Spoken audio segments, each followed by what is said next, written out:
Hey guys, welcome back to New World Carpentry Solutions. In this video, I'm going to show you guys how to take rough sawn boards and get a nice clean square and straight edge on one side.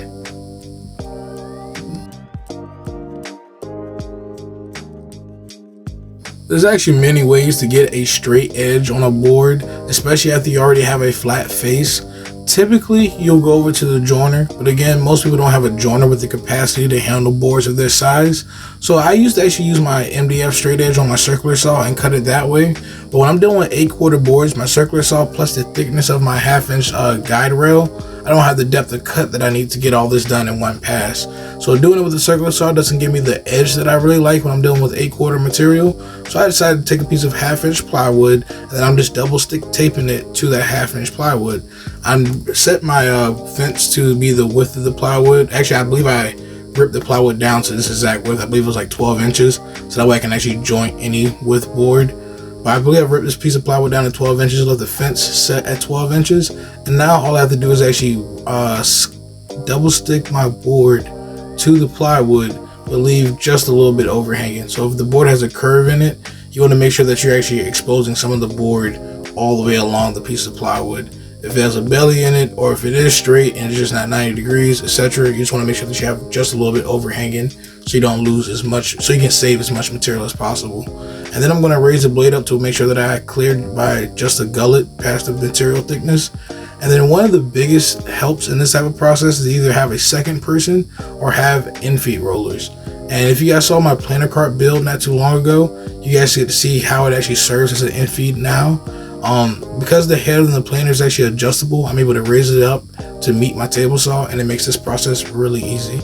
Also, I recently got me one of those Wixie digital angle finders, and that's how I've been setting my blade just to make sure everything stays nice and square throughout this process. And it's been pretty awesome. And it's magnetized, so it sticks right up underneath my table saw fence, and stows out the way. But right now that I have everything double stuck, the next thing I need to do is actually going to start the saw and run it all the way through, keeping the plywood nice and tight up against the fence. And that's what's going to give me my straight and square edge. Because the blade is set to 90 to the table and everything's sitting flat on the table, as long as the plywood is running perfectly against the fence, you'll get a perfectly straight cut because the plywood is your new reference face. After that though, I later will have to flip everything over and run this straight edge against the fence. But right now, my goal is to get straight edges on all my boards, get them all milled down, and then I can go ahead and start getting everything parallel. So I'm going to run this process through until I get everything straight, and then I'm going to come back and visit you guys once I'm going to get a parallel side on the opposite edge of the board.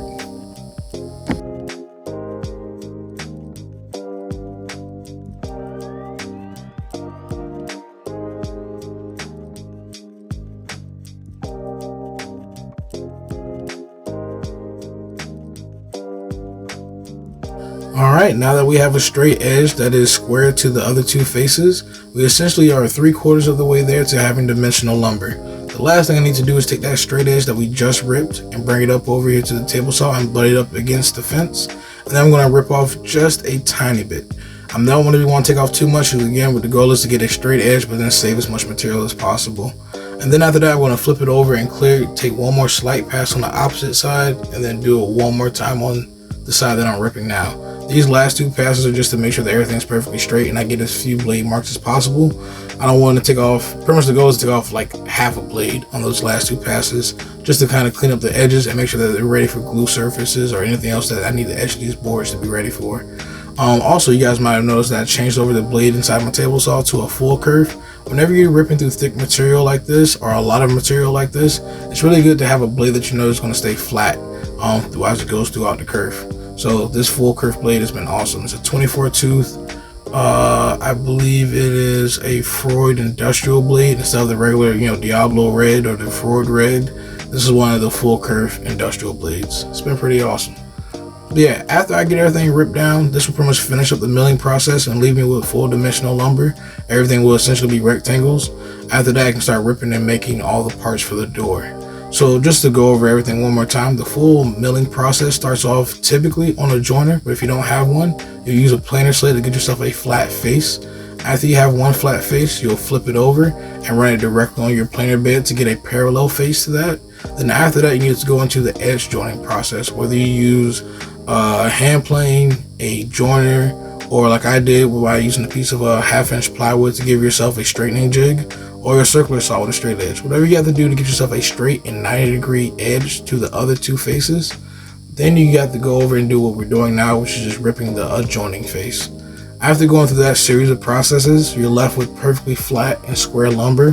One thing you do need to do though is let everything acclimate for probably about another 48 hours, and then probably take some finishing passes over on the planer just to make sure nothing moves. But I'm going to let everything sit after I finish this process, and then I'm going to do some final milling probably in another day or two. But if you guys have enjoyed this process, hopefully it's taught you guys a lot. And if you guys sorry, saying it again. But yeah, if you guys have enjoyed, please leave a like, comment, and subscribe.